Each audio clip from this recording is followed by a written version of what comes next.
had activities ang office. Meron din kaming mga Thanksgiving activities. Meron kaming budget utilization review dahil merong mga budget na kapag hindi nagamit, naglalapse yan by December 31, as well as yung planning for January 1 kasi bago na yung budget by January 1. Kung nakikita nyo, December na bukas, so we have just 1 month to do all those things. So, yun lang naman yung problem ko.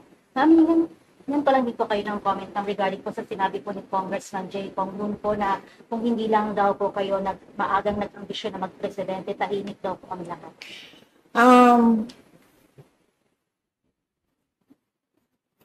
Unang-una, the presidency of 2022 was mine already. Nanalo na ako sa surveys, lahat ng tao solid na, united na